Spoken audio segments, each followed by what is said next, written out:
Gentlemen, my name is Jiao and I have the pleasure of being your MC for today. On behalf of the Institute of South Asian Studies at the National University of Singapore, I welcome you to this afternoon's book launch and panel discussion titled The Politics of Common Sense, State, Society and Culture in Pakistan. To start the proceedings, I would like to invite Professor C. Raja Mohan, Director ISAS NUS, to deliver the opening remarks. Professor Mohan, please.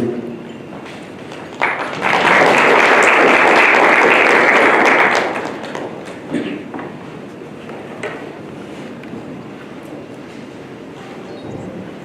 you.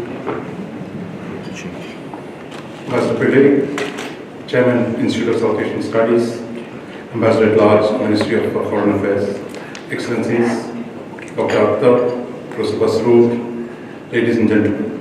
It's a delight to welcome you all for this afternoon's book launch and panel discussion. It's always a great privilege to be associated with a good book, good product, and I think so it gives us a very special a privilege to be associated with Dr. Akhtar's book on the politics of common sense. So we're really proud to be here this afternoon with you all, and look forward to a very stimulating discussion this afternoon. The book we are launching today is formally titled The Politics of Common Sense, a State, Society and Culture in Pakistan. And the author is Dr. Aasim Sajjad Akhtar. Dr. Akhtar is an Associate Professor of Political Economy at the National Institute of Pakistan Studies, Quaid-i-Azam University, and in Islamabad, and an Honorary Fellow at the Institute of South Asian Studies. Yeah. He was associated with us as a visiting fellow, and today is an Honorary Fellow. The launch of the book will be followed by a panel discussion. The event today focuses on Pakistan, of course, which is a country of great consequence, not just for South Asia, but for the world. Pakistan's strategic location at the crossroads of the subcontinent, Central Asia, the Persian Gulf, has always made it an important player in the geopolitics of our region. Pakistan, as you know, it was also the frontline state in the Cold War between the United States and the Soviet Union. Even when it was part of a Western alliance systems which had no relationship with the People's Republic of China, Pakistan became an important bridge between US and China in the early 1970s. Also, as one of the world's largest Islamic states, Pakistan has always had significant influence in the Middle East and beyond in the broader Muslim world. Pakistan, as you all know, is a nuclear weapon state. It figures prominently in Asian and global nuclear politics. After the 9/11 events, Pakistan was designated as a major non-NATO ally by the United States. While the US and Chinese might be at odds with each other these days, but Pakistan also has an all-weather friendship with China. So it tells you something about the special location, the special position that Pakistan enjoys in the world today. Pakistan is also today partner with China in the so-called China-Pakistan Economic Corridor, which has become the signature project of President Xi Jinping's Belt and Road initiative.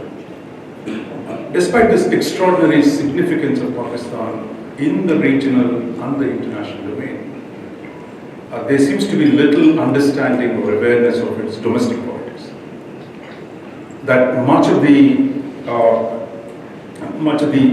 understanding or lack of it of Pakistan is due to, I think, some very facile but popular notions about the nature of Pakistan, its state and society.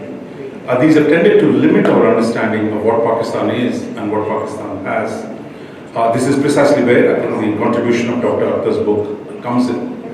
That every country has its politics, and Pakistan has its politics. A fairly interesting and significant type of politics, but which gets normally masked under the kind of general studies that we do about Pakistan, about the nuclear issue, about terrorism, about Islamism. These kind of issues have actually tended to mask the very significant, very interesting nature of Pakistani state and society. If traditional accounts of Pakistan are tied down by a static understanding of state and society in Pakistan, Dr. Akhtar focuses on change. a change is, of course, is an eternal law of nature. It's only a question of what time scale do you look at things. But the fact is, we've not understood the nature of change that is taking place in Pakistan. And I think Dr. Akhtar's innovative theoretical approach examines the dynamic interplay of power, of social structure, and of culture, and the mutual influence between the social forces, the political structures. He also looks at the role of coercion and consent in producing what is common sense, and how there is resistance against what is assumed to be the common sense at any given point in Pakistan today. So I think it's in looking at in studying Pakistan, I think Dr. Akhtar is basis his study on the basis of a deep reading of Italian political philosopher Antonio Gramsci and a whole lot of other theorists who talked about contemporary politics. Dr. Akhtar challenges the stereotypical notions of Pakistan, and in the process he generates deep insights into the emergence of new political forces in Pakistan and their impact on the structure of hegemony and the counter-hegemonic coalitions that are being sought to build in Pakistan. Dr. Akhtar's theoretical exploration is these days, everyone is doing theory, but not many combine theory with practice, and I think that's where Dr. Akhtar's special awareness and knowledge of democratic social movements, his participation and his close observation of people's struggles in Pakistan, I think gives him a very special position in the scholarly community in Pakistan. So we're really delighted to welcome Dr. Akhtar here this evening. Dr. Akhtar will share the details of his book shortly. Thereafter, Professor Rajesh Basrur will join him to launch the discussion on the book, and following that we'll have a discussion. So let me stop here and welcome you again, all of you, for joining us this afternoon. And I'm sure there is a very rewarding, very stimulating engagement ahead of us. Thank you.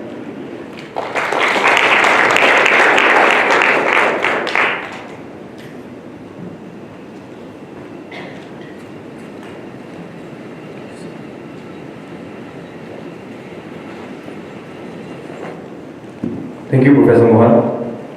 It is now my pleasure to invite Dr. Aasim Sajjad Akhtar, National Institute of Pakistan Studies, Quaid-i-Azam University, Pakistan, and Honorary Fellow ISAS NUS, and author of the book, The Politics of Common Sense, State, Society, and Culture in Pakistan, to introduce the publication. Dr. Akhtar, please.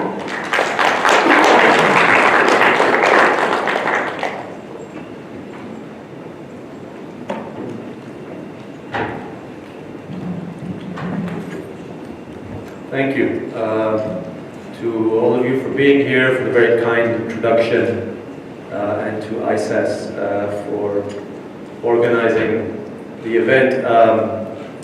I noted in the acknowledgements that I spent about some weeks here 3 summers ago trying to finish up the manuscript, which I did. At the time I thought that it was done. It took another 3 years to actually get it published.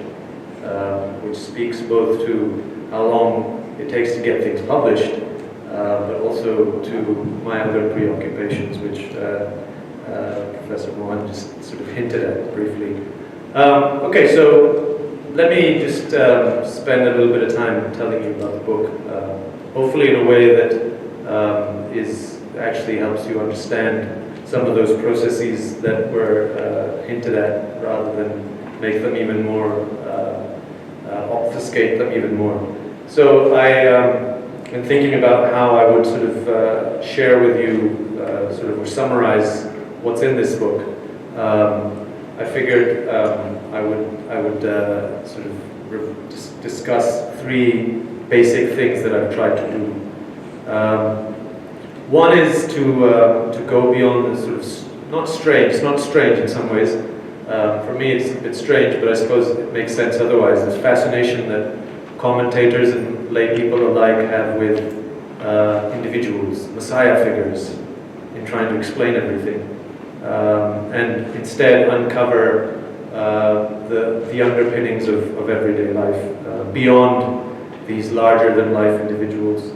And I suppose it makes sense that we in Pakistan tend to be rather obsessed with individuals, because so many generals and recently some judges have from time to time showed up with a proverbial magic wand and claim that they themselves will be able to do away with all of the country's ills. And also, I think it's also worth pointing out, I teach at something called a Pakistan Studies Center, which I was just mentioning earlier, were created in the 1980s to massacre history and geography. So, you know, in a country where official history is sort of taught through the lens of individuals. So you start in 712 when Pakistan's first brick was laid by Muhammad bin Qasim, and then you go the Ghaznavis and the Ghoris, and then the great Mughal kings, and then you jump to the Muslim modernists, right? Sir Sayyid and Iqbal and Jinnah, and then suddenly Pakistan is created, lo and behold. And in all of that story, there's nothing about society, there's nothing about how its economic foundations change, the institutional logic of the state, nothing, it's absent.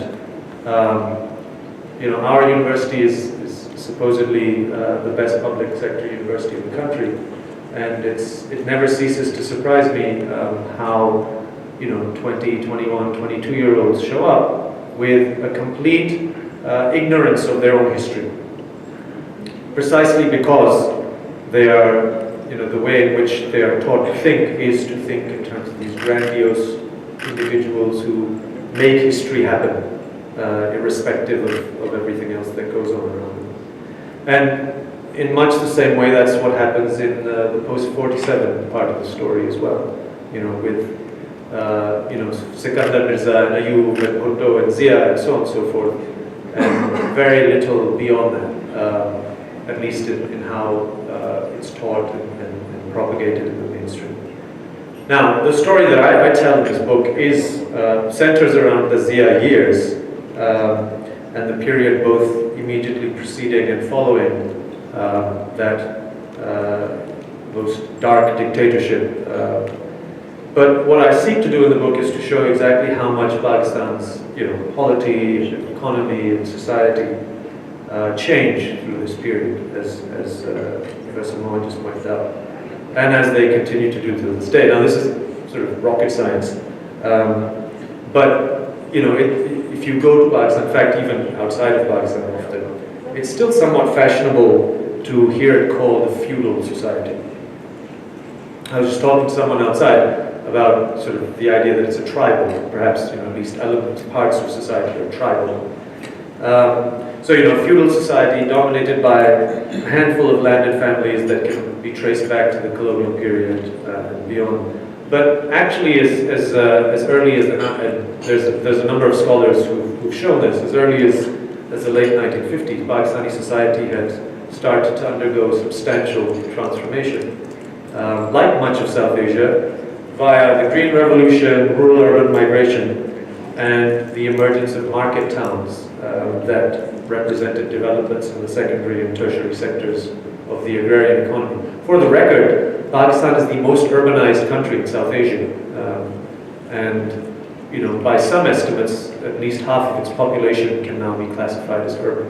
So this notion that it's this static island dominated by these, you know, big feudals is frankly just it's quite misleading.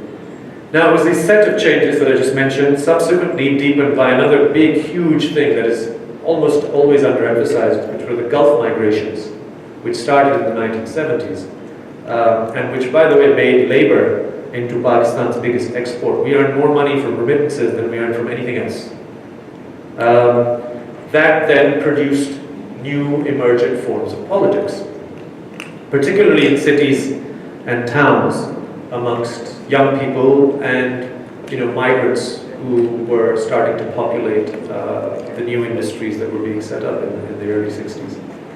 Now, this was also a time when post-World War II radicalism had reached its peak around the world. I recently, and Pakistan was no exception, I recently read an interview by Tariq Ali on 50 years of May 1968, for those of you who are part of the 68 generation. and he noted quite accurately that for all of the uprisings and unrest that littered the global landscape in the 60s, it was only in Pakistan that radical movements enjoyed a decisive victory, which was the overthrow of the Ayub dictatorship in March 1969. So in large part the book is about this underlying processes of change, and then also how, as a result, or this attendant change in the political worldview of ordinary people over time. Both how ordinary people were mobilized for a transformative politics through the 60s and 70s, and then also how that process of demobilization took place under Zia-ul-Haq. And it was that process of demobilizing society and eliminating this notion that we can build a state and a society in which everyday ordinary people are entitled, that I call the politics of common sense. So common sense in some ways is the politics or the worldview that the Zia regime inculcated in society, which was a deeply cynical one. Now, it was, as was pointed out, it was based on the one hand on a liberal use of coercive force. So Zia and his regime at large were quite happy and well supported, mind you, by the beacons of freedom and democracy in the West, to clamp down on anyone and everyone that represented any kind of threat to status quo.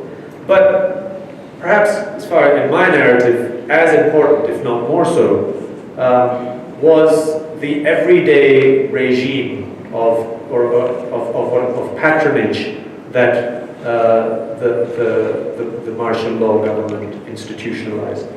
And this patronage regime featured, in the main, state functionaries at all levels, both in the civil and the military bureaucracies, and both old and new power brokers. So it could be old landed families, but also new sort of emergent, especially commercial elites. So for instance, a Nawaz Sharif type figure. And if you look at the Nawaz Sharifs of the world, they are not old feudals. They are relatively, in the relative scheme of things. And Nawaz Sharif's story is an interesting one, right? Because his factory, the foundries, was nationalized by Bhutto. And so they fled and went off to the Middle East and made themselves a heap of money. And then came back into the country, came back in 1981 as Zia-ul-Haq's finance minister. So there was a number of such sort of new power brokers, right? New urbanized commercial elites, small, medium, and size entrepreneurs that rise through the political ranks. And in doing so, also co-opt a large number of ordinary people into this everyday regime of patronage. For those of you familiar with the terms, basically the moral of the story is Rishwat and Sifarish were firmly established as everyday rules of thumb, as they still continue to be. So that's the first part of the story. The second part of the story, which Professor Mohan noted just a little while ago, was my desire to draw attention to the fact that most commentary on Pakistan really overdoes the discussion about Islam, militancy, and so on. Or at the very least, approaches this discussion in a very one-dimensional way. And I think, on the contrary, it's utterly essential to think about such questions with a more holistic and deep historical perspective. So Zia's regime is best known for its Islamization initiatives, right? Which of course continue to rear their very ugly head in different ways. Particularly the support to militant groups of various kinds. But in my understanding, not enough attention is paid to the way in which religious groups also became part of this everyday patronage regime that I just spelled out for you. And many continue to be today. They are part of the electoral logic. They have entrenched charity networks at the neighborhood levels, which I dare I say some of you have been co-opted into.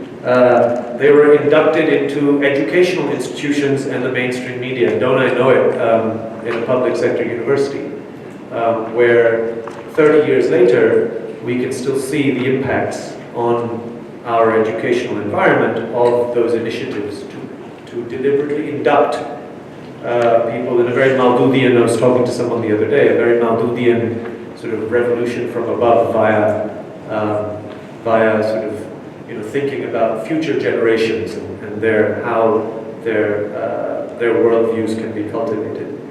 So this means essentially that these groups have established a lasting presence in the trenches of society.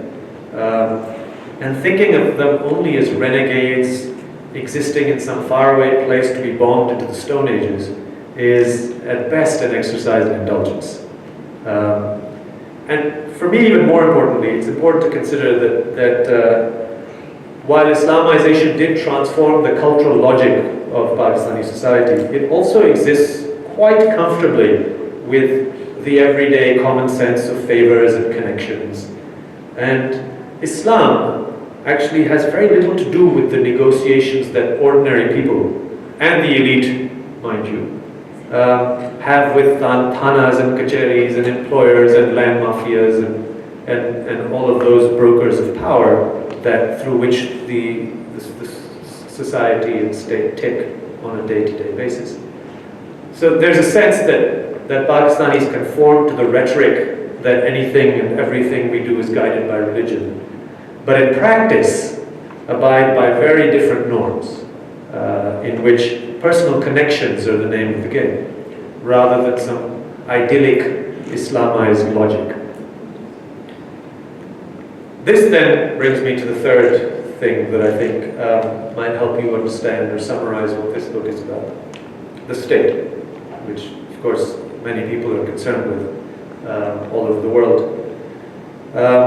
Now, what I've just described about this sort of bifurcated or this binary between what we claim and then what we actually do is really a microcosm of the Pakistani state. After all, Pakistan is a country that still describes itself as a homeland for Muslims, where state policies fashioned upon the construct of Islam. Now, yes, one of the clear legacies of the Zia years is precisely the fact that discriminatory laws and practices against minorities and women in particular were institutionalized. And over time we've seen how this often leads to sort of mobs acting in the name of the greater national interest, mobilized whenever in different ways to terrorize ordinary people who don't conform to proper Islamic practice. But again, beyond those very spectacular incidents, which are of course important, it becomes apparent that state functionaries on the whole hardly subscribe to a uniform ideology in their everyday conduct. At the lower levels of officialdom in particular, it's the desire to accumulate power and wealth that explains how the state actually works. And this is precisely why the idea that what we tend to call corruption, which is a big sort of word in Pakistan, Pakistani politics has been for a long time and is today still.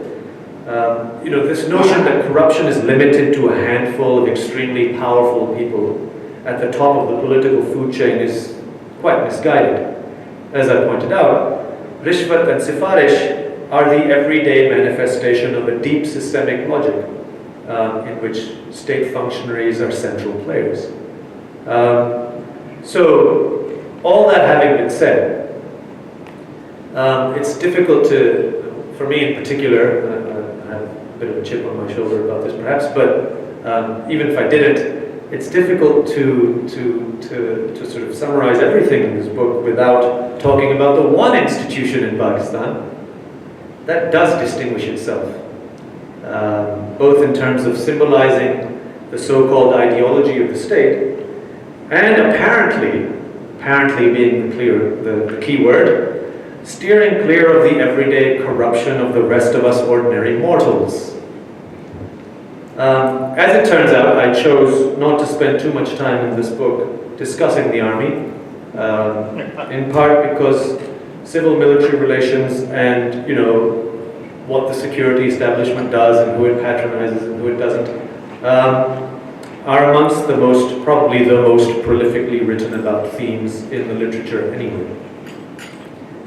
But nevertheless, I do discuss the fact that this idyllic notion of Pakistan as a pure state of Muslims, and of course those of you know there's the pun of word, right, because that's what it means, Pakistan. There are other versions of that, but those are probably not politically correct. I should use them here. So there's this idyllic notion of Pakistan as a state of Muslims. This particular notion, I think, is most sustained, or is propagated most of all by the army. Replete its claim to being the guardian of the country's ideological frontiers, and this is something that is done systematically. So they are the guardians of the physical frontiers and also the ideological frontiers. Yet the same army has over time entrenched itself into the very system of power that it often derides as the realm of corrupt politicians. In many ways then, it is in the shape of the army that the binary of an idyllic state of Muslims on one hand, and the actually existing state in which sort of a shadow state, an informalized state in which personal connections, extra-legal operative logic and favors and the giving and receiving of favors matter stands out. It's in the shape of that one institution perhaps more than any other. Yes, no doubt the army is far more concerned with its institutional coherence than any other branch of the state. But this generally simply means that it uses its power to cater to the needs and the whims of a much bigger constituency than the rather small constituencies of ordinary politicians. It is thus that the politics of common sense, with the military and its ideology as its prop, thrives in Pakistan, with the coercive apparatus always ready to suppress major challenges that do emerge from time to time. And as recent events have shown us, with Zia's one-time protege, Nawaz Sharif, engaging in a pretty frontal confrontation with the hand that once fed him, this structure of power is by no means very stable. In fact, it can be quite tenuous. But no matter what the contradictions within various segments of the elite and the civil-military conflict most of all, it's the absence of a genuinely transformative politics from below that ensures the continued acquiescence of the country's long-suffering people, and the poor ethnic and religious minorities and women most of all. Every once in a while, Pakistan does experience snippets of popular awakening. I'll share with you, perhaps during the panel discussion, about more contemporary stories. But it's only when these snippets will transcend the politics of common sense and a truly democratic and egalitarian political project emerges that we will see the kind of change that so many of us crave. Thank you.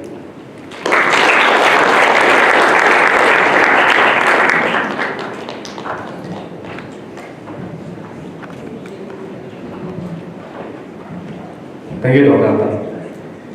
We now proceed to the official launch of the book. I'd like to invite our guest of honor, Ambassador Gopinath Pillai, Chairman ISAS NUS, and Ambassador at Large, Ministry of Foreign Affairs Singapore, and Professor Mohan to join Dr. Akhtar on stage for the launch.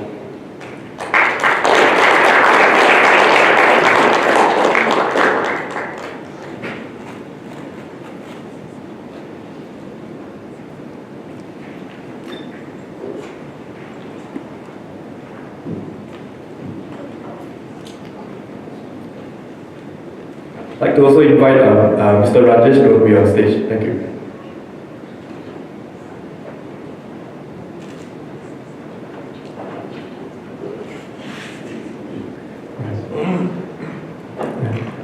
Ambassador Pillai and Dr. Akhtar will now launch the book, The Politics of Common Sense, State, Society and Culture in Pakistan.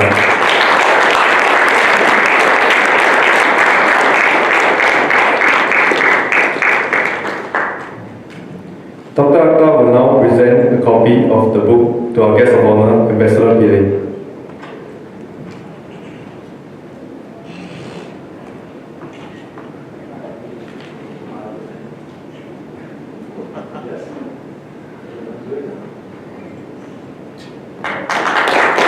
We now have a group for you.